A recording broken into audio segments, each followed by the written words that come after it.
WhatsApp people, कैसे हैं आप सब? ठीक ठाक हैं? It's me Hussain, you are watching एशियट्स। Welcome back to the channel. उम्मीद करता हूँ अच्छे होंगे, खैर खैरियत से होंगे, एंजॉय कर रहे होंगे। और हम बात करने वाले हैं एक वीडियो की जिसका टाइटल ये रखा गया है कि सऊदी अरब में बच्चों को रामायण और महाभारत पढ़ाई जा रही है, देखकर पाकिस्तानी एंकर लॉस्ट कंट्रोल। तो पता नहीं ये कब का है, क्योंकि रिसेंट टाइम्स में तो अभी कोई मुझे इस तरह का वीडियो मेन स्ट्रीम मीडिया पे या सोशल मीडिया पे पाकिस्तान के अंदर नहीं दिखा। तो हम ये वीडियो देखते हैं, फिर मैं एक बेहतर अंदाज में पॉइंट ऑफ व्यू रखूँगा आपके सामने। लेकिन हम वीडियो ज़रूर देखते हैं। सब्सक्राइब कर लो, बेल आइकन प्रेस कर लो, नई नई चीज़ें सजेस्ट करना। 3 2 1। नमस्कार दोस्तों, 2021 में एक न्यूज़ सामने आई थी जिसमें सऊदी अरेबिया ने ये कहा था कि रामायण और महाभारत को वो अपने टेक्स्ट बुक के करिकुलम में इंक्लूड करेंगे to teach Saudi students about other countries cultures and history. Mohammed bin Salman ने अपने 2030 के विजन के तहत अपना यह नया स्टडी करिकुलम बनाया था। इस खबर के बाद 58 इस्लामिक देश, खास करके पाकिस्तान की आंखें चौंधिया गई थी।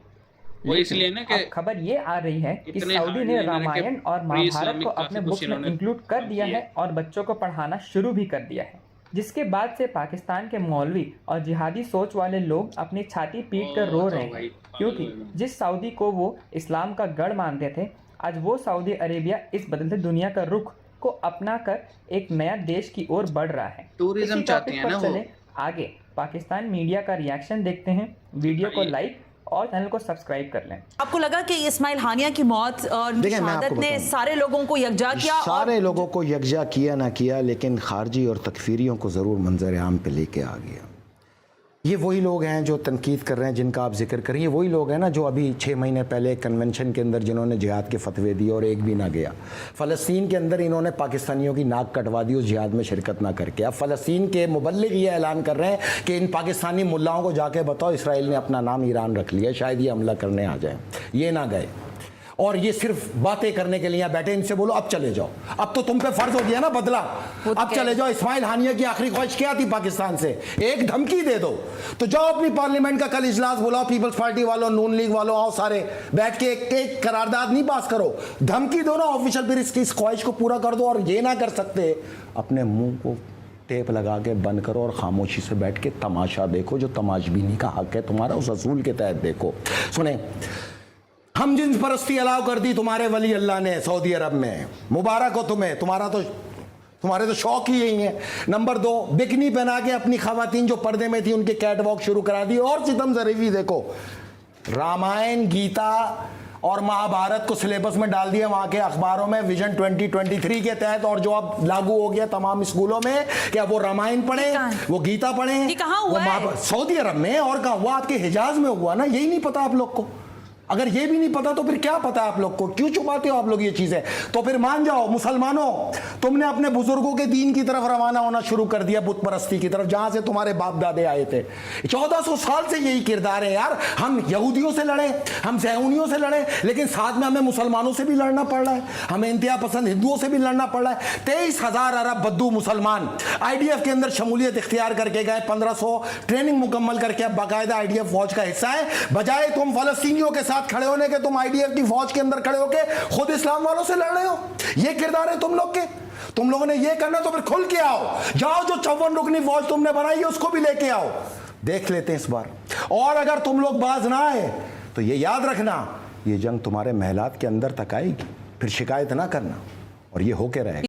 ओ भाई साहब, ये क्या था? ये तो पूरी स्पीच मार गया बंदा यार। ये बंदा जो है ना, ये कराची बेस्ड है, MQM से इसका ताल्लुक़ है, और MQM से ताल्लुक़ के साथ साथ ये बंदा है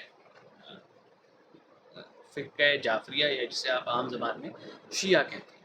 तो आपको पता ही है ईरान और सऊदी अरब की इतनी कोई बनती नहीं है, और यमन में जो हौसीज़ के अगेंस्ट 36 मुल्कों का इत्तेहाद बनाया गया था, जिनको लीड कर रहे जनरल राहिल शरीफ, वो पाकिस्तान से यहाँ गया था। सऊदी अरब वालों ने उसे एज आ सिपह सलार बनाया था।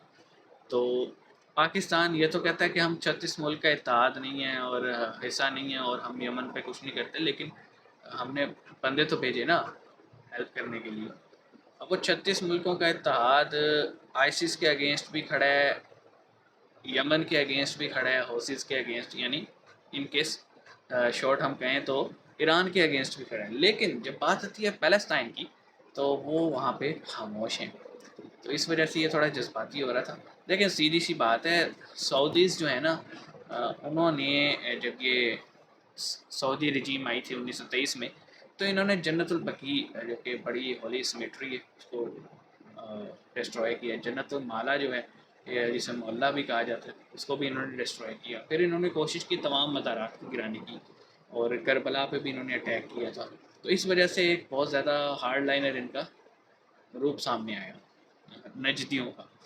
तो मतलब इन्होंने बहुत सारी चीज़ें ख़त्म की, औरतों पर बैन लगाया, ये वो डिस्ट्रॉय कल्चर कर दिया।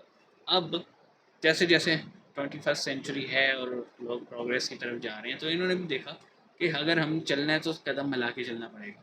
इस वजह से इन्होंने जो होली सिटीज़ हैं उनमें तो वही रूल हैं अभी तक, लेकिन उसके आसपास या जो आउटर रीजन के एरियाज़ हैं, रेड सी की तरफ, ब्लैक सी की तरफ, जॉर्डन साइड पे जो इनकी साइड लगती हैं, वहाँ इन सब ने कहा है कि हम क्या कहते हैं बिकनीज़ भी अलाउ करेंगे, मॉडर्न सिटीज़ भी बनाएंगे, द लाइन भी वहाँ बन रही है, इसी तरह पाम सिटी बन रही है, और पता नहीं क्या कुछ बन रहा है। तो टूरिज़्म को अप्रोच करने के लिए और योगा भी प्रमोट की जा रही है, डिफरेंट कंट्रीज़ के कल्चर भी पढ़ाए जा रहे हैं, ताकि जब टूरिस्ट आएँ और वो अपने कल्चर के हिसाब से पहनावा पहन के, तो वहाँ के सऊदीज़ जो है ना उन्हें अजीब ना समझें, उनको पता हो कि हाँ ये कल्चर है। तो वो इस सेंस में पढ़ा रहे हैं, लेकिन ये भाई साहब किसी और ही ट्रैक पे जा रहे हैं। तो फिर जब कोई ट्रैक से हट रहा हो तो हम क्या ही कर सकते हैं। तो मिलते हैं, अपना ख्याल रखना। सी यू गाइस।